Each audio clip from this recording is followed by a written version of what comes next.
जय श्री राधे। पूज्य श्री सद्गुरुदेव भगवान के चरणों में प्रणाम। पूज्य श्री सेठ जी कहते हैं, चेतावनी। ओम श्री परमात्मने नमः। आप जगत में क्या कहकर आए थे? प्रतिज्ञा भंग करना कितना बड़ा पाप है। धन यौवन अस्थिर है, केवल भगवत प्रेम और भक्ति ही स्थिर है। उन्हें प्राप्त करना चाहिए। मन रूप नट को भगवत चरण रूपी स्तंभ पर चढ़ाते रहने से ही इसकी चंचलता मिटती है। इस असार संसार में केवल राम नाम ही सार है। संसार की असारता पुराने खंडहरों और शमशानों के देखने से प्रत्यक्ष प्रतीत होती है।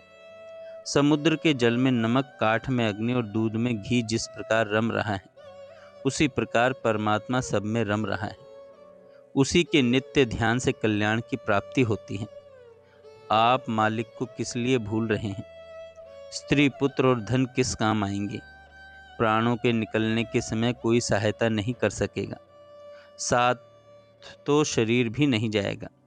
जो कुछ किया जाता है वही साथ जाता है। आप उस प्रभु से मैत्री क्यों नहीं करते?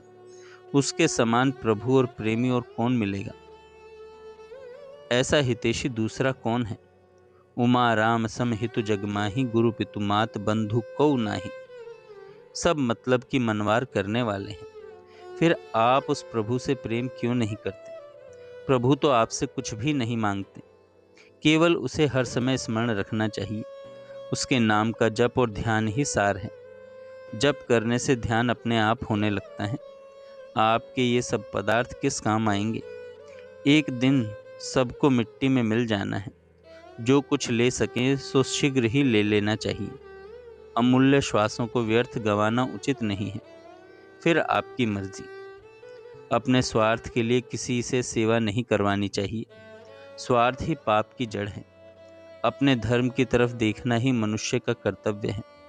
रुपए पैसे की तो बात ही कौन सी है। चाहे सर्वस्व नाश हो जाए, परंतु एक प्रभु का भरोसा करके सबका आश्रय छोड़ देना चाहिए। प्रभु की जो मर्जी होती है वही होता है। फिर चिंता क्या है? उसकी प्राप्ति की लगन में चाहे सब कुछ चला जाए। नारायण होवे भले, जो कुछ होवनहार। हरि सो प्रीति लगाए के, फिर कहा सोच विचार। लगन लगी सब कहे, सब ही कहें। लगन कहावे सोए, नारायण जा लगन में तन मन दीजे खोए।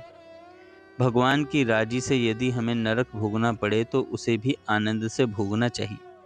जो कुछ होता है सो प्रभु की नज़र में होता है। जब उसकी नज़र से परे कुछ भी नहीं होता, तब फिर चिंता करके उसकी शरण में दोषी क्यों सिद्ध होना चाहिए? वह सभी जगह स्वयं सगुण या गुणातीत रूप से मौजूद है। फिर तुम्हें किस बात की चिंता है? प्रभु पर विश्वास रखना चाहिए। जो कुछ हो सो देखता रहे।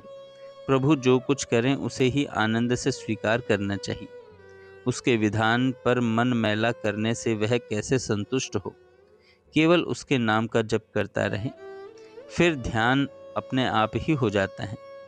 थोड़े से शब्दों में प्रेम या शरण का भाव लिखा गया है। जब चित्त उदास हो तभी इसे पढ़ना चाहिए।